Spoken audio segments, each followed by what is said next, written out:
이 시간 하나님께서 우리 주신 말씀은요, 마태복음 26장 75절 한 절 말씀입니다. 마태복음 26장 75절 한 절 말씀입니다. 제가 가지고 있는 성경책으로는 신약성경 49쪽입니다.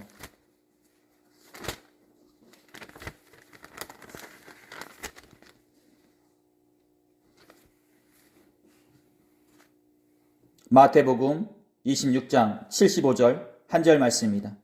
다 찾으신 줄 믿고요. 한 절밖에 안 되니까 우리 한 목소리 읽도록 하겠습니다. 시작. 이에 베드로가 예수의 말씀에 닭 울기 전에 내가 3번 나를 부인하리라 하심이 생각나서 밖에 나가서 심히 통곡하니라. 아멘. 오늘은 여러분들과 종료주일을 맞이해서요, 뉘우침, 새로운 소망의 시작이라는 제목으로 다 같이 하나님의 말씀 나누도록 하겠습니다. 우리 말씀 나누기 전 앞뒤 좌우로 마음과 정성을 모아서요, 예수님의 이름으로 축복의 인사 나누도록 하겠습니다. 예수님의 이름으로 사랑하고 축복합니다. 예수님의 이름으로 사랑하고 축복합니다. 말씀 나누겠습니다. 이 세상 사람들 중에 실수를 하지 않는 사람은 없을 것입니다. 사람은 누구든지 실수를 하고 누구든지 자신의 선택한 것이 잘못되었을 때에 후회를 하고 또한 그 잘못된 길에서 바른 길로 돌아서려고 노력하곤 합니다. 사람은 이렇듯 사회생활하는 가운데 속에 또는 어떤 일을 처음 접하는 가운데 속에 실수를 하고 또한 그로 인해 좌절을 하기도 하고 또한 이를 다시 딛고 일어서려고 노력하기도 합니다. 사람은 그 실수를 통해 경험을 얻기도 하고요. 또한 그 경험이 밑바탕이 되어 2번 다시 그런 실수를 저지르지 않기 위해 노력하기도 합니다. 그리고 그런 가운데 속에 사람은 조금씩 성장해가고 성숙해간다 볼 수 있을 것입니다. 그리고 또한 우리가 살아가는 가운데 속에 실수를 하고 그 실수를 인정하고 뉘우쳤을 때에 이를 아무 말 없이 받아주는 것이 사랑의 또 다른 모습이 아닌가 싶습니다. 즉 실수를 인정하고 뉘우치고 돌아왔을 때에 아무 말 없이 받아주고 보듬어주는 것이 사랑의 또 다른 모습이라는 것입니다. 누가복음 15장을 보게 되면요, 집 나간 아들의 이야기가 나옵니다. 거기에서 둘째 아들은 살아계신 아버지에게 자신에게 돌아갈 유산을 미리 달라는 불효를 저지르게 되고요, 나아가 더 화려하고 더 멋진 곳으로 가서 살기 위해 집을 떠나게 됩니다. 하지만 몇 년 후 그는 아버지에게 물려받았던 그 재산을 다 쓰게 되고요, 돼지가 먹는 쥐염 열매로 배를 채우는 가난한 삶을 살게 됩니다. 그러던 중 그의 마음속에 이렇게 사느니 차라리 아버지에게 돌아가 자신의 잘못을 뉘우치고 아들이 아닌 품꾼으로서 살기를 바라게 되고요, 이에 그는 모든 것을 뉘우치고 아버지가 계신 집으로 돌아가게 됩니다. 그가 모든 것을 후회하며 초라한 모습으로 아버지께 돌아왔을 때에 아버지는 아무 말 없이 그를 반겨주게 되고요, 용서해주게 됩니다.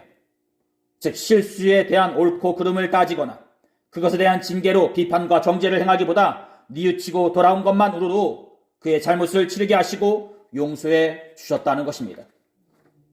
아마 일반적인 사람의 모습이라면 또는 그보다 더 독한 사람의 모습이었다면 둘째 아들을 다시 내쫓던가 그것에 대한 징계로 비판과 매질을 행하였을지 모릅니다.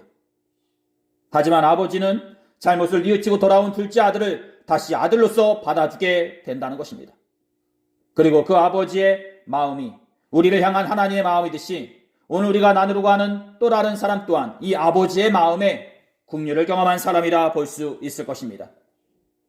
비록 집 나간 아들의 이야기처럼 아버지와 아들의 관계는 아니라 할지라도 오늘 본문에서 소개되어지는 인물 또한 집 나간 아들처럼 그리고 현대의 우리들처럼 실수와 잘못을 저지르는 가운데 속에 그 실수를 인정하고 뉘우친 사람이라 볼 수 있을 것입니다. 또한 그러므로 다시 예수님의 쓰임을 받았던 사람이라는 것입니다. 사랑하는 성도 여러분, 오늘 본문의 주요 인물은 베드로입니다. 그는 제가 굳이 얘기하지 않아도요, 초대교회사에서 없어서는 안 될 인물이며 예수님의 부름으로 고기를 낚는 어부에서 사람을 낚는 어부로 바뀐 이후 끊임없이 그분과 함께 생활하며 그분을 따랐던 제자라 볼 수 있을 것입니다. 그는 불의를 보면 참지 못하는 위협심이 강한 사람이었고요, 어디에서든지 적극적으로 활동하는 자였기에 제자들 사이에서도 항상 선두 자리에 있었던 사람이라 볼 수 있을 것입니다. 그런데 그도 숨기고 싶어하는 이력이 하나 있었는데요, 그것은 바로 오늘 본문에서 소개되어지고 있는 내용이라 볼 수 있을 것입니다. 그렇습니다. 그렇게 위협심이 강하고 항상 어느 때든지 예수님과 함께 생활하였던 베드로가 예수님을 피해 그분을 모른다고 부인하였던 것입니다.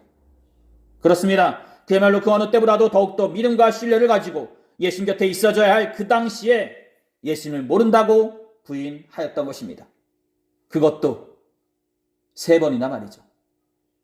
베드로가 바깥들에 앉았더니 한 여종이 나와 이르되 너도 갈릴리 사람 예수와 함께 있었도다 하거늘 베드로가 모든 사람 앞에서 부인하여 이르되 나는 내가 무슨 말을 하는지 알지 못하겠노라 하며 앞문까지 나아가니 다른 여종이 그를 보고 거기 있는 사람들에게 말하되 이 사람은 나사렛 예수와 함께 있었도다 하며 베드로가 맹세하고 또 부인하여 이르되 나는 그 사람을 알지 못하노라 하더라. 조금 후에 곁에 던 사람들이 나와 베드로에게 이르되 너도 진실로 그 도당이다.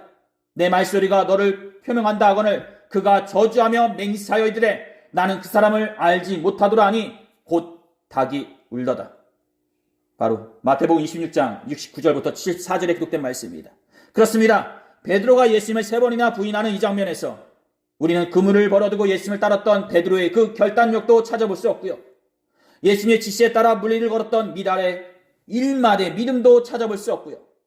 심지어 대제사장의 종 말구의 귀를 잘랐던 베드로의 그 혈기왕성함도 찾아볼 수 없음을 보게 됩니다. 그는 그저 겁에 질린 자로서 3년 동안 따랐던 예수님을 부인하고 있고요. 이에 그의 잘못은 한 번으로 그치는 것이 아니라 연속으로 3번이나 보여지게 된다는 것입니다. 그렇습니다. 베드로의 이 모습에서 우리는 베드로를 비롯한 이 땅의 많은 사람들이 많은 잘못을 저지르고 살아가고 있다는 것을 깨닫게 된다 볼 수 있을 것입니다. 즉 베드로가 한 번의 잘못을 저지른 것이 아니라 2번, 3번 이렇듯 많은 실수와 잘못을 저질렀던 것처럼 현대 우리를 또한 살아가는 가운데 속에 많은 실수와 잘못, 죄를 저지르고 살아가고 있다는 것입니다. 그렇습니다. 사랑하는 성도 여러분, 우리를 또한 베드로처럼 어느 자리에 있어도 선두 자리에 있기를 원하고요. 항상 진취적이고 적극적인 자로서 인정받기를 원할 것입니다. 하지만 그것은 우리의 바람일 뿐이고요. 우리를 또한 여러 가지 상황과 관계에서 오는 문제들로 실수를 범하기도 하고 죄를 저지르기도 한다는 것입니다. 왜냐하면 베드로를 비롯한 이 땅의 많은 사람들은 한 치 앞도 알 수 없는 나약한 존재들이고 무지한 존재들이기 때문입니다. 즉 이 땅을 살아가는 모든 사람들은 다 한 치 앞도 알 수 없는 무지한 존재들이기에 알면서도 모르면서도 심지어 여러 가지 상황과 환경으로 인해 죄를 짓기도 하고 잘못을 저지르기도 한다는 것입니다. 그렇습니다. 우리들은 나약하고 무지한 존재들이기에 실수와 잘못을 저지를 수도 있고요. 나아가 죄를 저지를 수도 있습니다. 그 옛날 다윗이 정욕의 눈이 어두워 밧세바를 품고 그의 남편 우리아를 죽게 하는 죄를 저질렀던 것처럼, 그리고 남유다의 왕 히스기야가 바벨론의 특사들에게 무기과 보통 보물 창고를 보여줌으로써 바벨론의 침략의 계기를 마련해준 실수를 범했던 것처럼 현대에 사는 우리를 또한 살아가는 가운데 속에 이와 같은 실수와 잘못을 저지를 수도 있고요. 나아가 죄를 저지를 수도 있다는 것입니다. 하지만 중요한 것은요, 오늘 본문에서도 알 수 있듯이 그 실수와 잘못을 저질렀어도 그 실수와 잘못을 인정하고 뉘우치느냐, 아니면 이를 인정하지 않고 그 실수와 잘못 앞에서 계속적으로 살아가느냐에 따라 우리의 미래가 바뀌어지게 된다는 것입니다. 그렇습니다. 우리들은 누구나 잘못을 저지릅니다. 하지만 중요한 것은요, 그 잘못을 인정하고 뉘우칠 때 우리는 누구나 하나님의 사랑을 경험하게 되고요. 나아가 그분의 계획하심 가운데 새롭게 쓰임받게 된다는 것입니다. 이에 베드로가 예수의 말씀에 닭 울기 전에 내가 3번 나를 부인하리라 하심이 생각나서 밖에 나가서 심히 통곡하니라. 베드로가 예수님을 3번 부인한 순간 닭이 울기 시작했고요. 그 순간 베드로는 예수님이 말씀하신 대로 자신이 예수님 앞에 잘못을 저질렀다는 것을 깨닫게 됩니다. 그리고 그 순간 그는 밖에 나가서 심히 큰 소리로 통곡하면서 눈물을 흘리게 됩니다. 오 주님, 제가 주님을 부인하였습니다. 제가 주님을 모른다고 얘기하였습니다. 라고 말이죠. 본문에 심히 통곡하니라 라는 헬라어의 원어로 에클라우선 피클로스라 하는데요. 이는 쓰라리게 비통하게 라는 의미로 베드로의 심정이 그만큼 찢어질 정도로 아프고 후회했다는 것을 말해준다 볼 수 있을 것입니다. 내 가슴 한편이 너무나도 쓰다리고 비통하다라는 것입니다. 즉 가슴이 찢어질 정도로 그만큼 자신의 잘못을 뉘우치고 후회하고 있다는 것입니다. 뉘우치고 후회하고 있다. 이는 자신의 잘못을 인정하는 것이라 볼 수 있고요. 잘못된 것에서 옳은 것으로 돌아가기를 바란다는 것을 말해준다 볼 수 있을 것입니다. 즉, 옳은 것으로 돌아가려면 먼저 자신의 잘못을 인정하는 것부터 이루어져야 한다는 것입니다. 즉, 옳은 길로 돌아서려면 현재의 잘못을 인정하는 것부터 이루어져야 하듯이 우리의 신앙 또한, 그리고 구원에 대한 그 첫 단추 또한 복음을 듣고 회개하는 것부터 이루어져야 한다는 것입니다.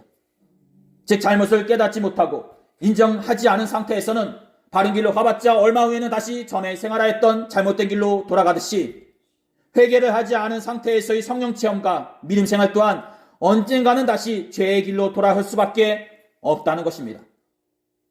그렇습니다. 이렇게 베드로는 자신의 잘못에 대해 심정이 찢어질 정도로 아프고 후회했듯이 후회가 장차 그를 말로 표현할 수 없는 영예와 영광의 자리에 올려놓게 한다 볼 수 있을 것입니다. 바로 부활하신 예수님이 그에게 임하심으로 말이죠. 베드로는 예수님의 십자가 사건 이후 다시 고향으로 내려가 고기 잡는 일에 몰두하게 됩니다. 그리고 그 자리에서 다시 한번 부활하신 예수님을 영접하게 됩니다. 즉, 자신의 잘못을 인정하고 뉘우친 자에게 예수께서 다시 임하셨다는 것입니다. 그리고 이는 현대 우리에게 이런 가르침을 준다 볼 수 있을 것입니다. 즉, 우리가 모든 잘못을 인정하고 뉘우친 그 순간 그곳이 어디든지 간에 예수께서 우리와 함께 하신다는 것입니다. 그렇습니다. 베드로는 그 자리에서 다시 예수님을 영접하게 되고요. 예수님의 소명 가운데 베드로는 새롭게 쓰임을 받게 된다 볼 수 있을 것입니다. 세 번째 이르시되 요한의 아들 시몬아 네가 나를 사랑하느냐 하시니 주께서 세 번째 내가 나를 사랑하느냐 하심으로 베드로가 근심하여 이르되 주님 모든 것을 아신 후에 내가 주님을 사랑하는 줄을 주님께서 아시나이다. 예수께서 이르시되 내 양을 먹이라. 내가 진실로 진실로 내게 이르노니 내가 젊어서는 스스로 띠띠고 원하는 곳으로 다녔거니와 늙어서는 내 팔을 벌리리니 남이 내게 띠띠우고 원하지 아니하는 곳으로 데려가리라. 이 말씀을 하시면 베드로가 어떠한 죽음으로 하나님께 영광을 돌릴 것을 가리키심이더라. 이 말씀을 하시고 베드로에게 이르시되 나를 따르라 하시니. 그렇습니다. 앞에서 말씀드렸던 것처럼 베드로는 닭의 울음소리와 함께 자신의 잘못된 점을 깨닫고요 뉘우치게 되고 후에는 고향으로 내려가 낙심한 마음을 붙잡고 나서 다시 고기 잡는 일에 몰두하게 된다는 것입니다. 하지만 그곳에서 부활하신 예수님을 다시 영접하게 되고요. 그분의 소명을 받은 자로서 다시 한번 낙심의 자리에서 소망의 자리로 일어서게 된다는 것입니다. 그리고 후에 베드로는요. 초대교회사에서 없어서는 안 될 인물로서 큰 역할을 감당하게 되고요. 능력을 받은 자로서 병 고치는 기적도 행하게 된다 볼 수 있을 것입니다.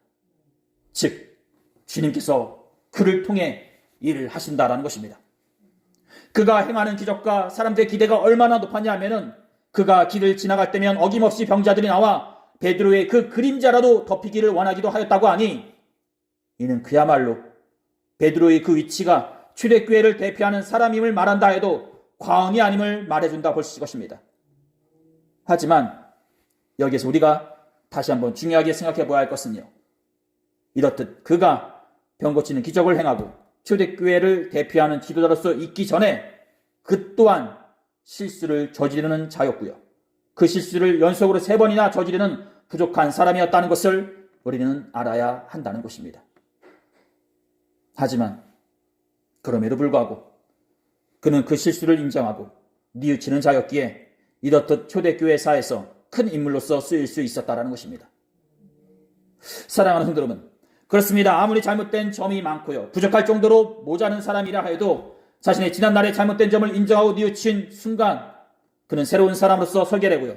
또한 그런 그에게 부활하신 예수님께서 다가오셔서 당신의 교회 가운데 새롭게 쓰이게 하신다는 것입니다.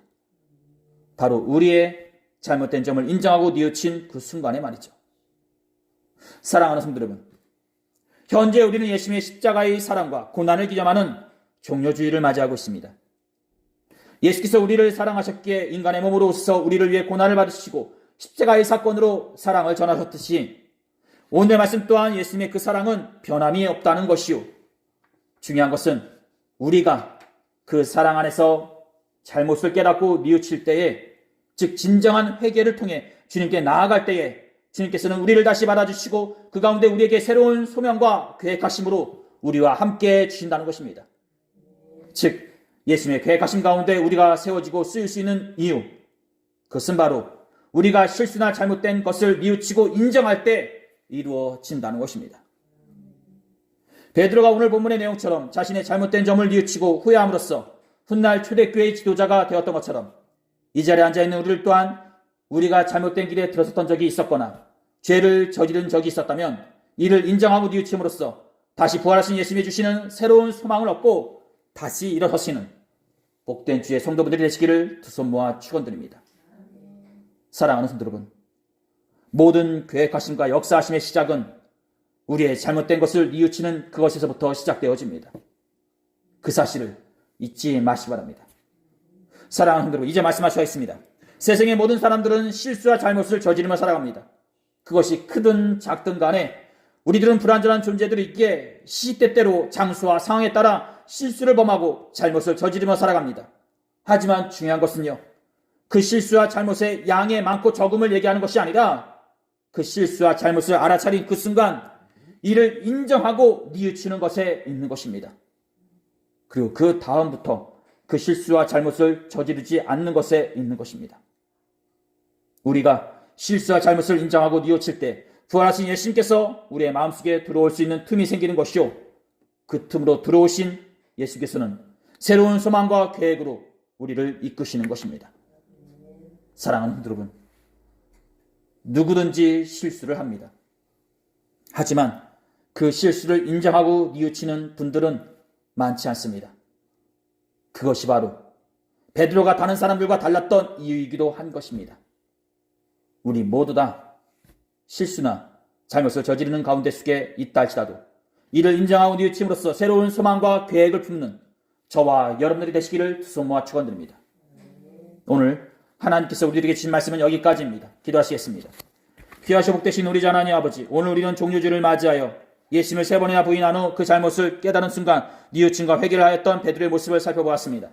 이렇듯 우리를 또한 살아가는 가운데 속에 많은 잘못과 실수를 범하였어도 하나님의 사랑 가운데 이를 인정하고 뉘우치게 하시고 그럼으로써 주님이 주시는 새로운 소망과 계획을 갖고 다시 일어서는 주의 백성들이 되게 하여 주시옵소서. 우리가 어디에 있어도 주님을 향해 마음이 열려 있다면 그것이 주님의 역사하심과 기적의 현장이 될 것이라는 것을 믿습니다. 우리가 항상 주님을 보게 하시고 특별히 종료주간을 맞이하여 예수님의 사랑과 내어짐을 돌아보게 하여 주시옵소서. 감사함 드리며 이 모든 기도를 우리 주 예수 그리스도의 이름으로 간절히 기도 들었사옵나이다. 아멘.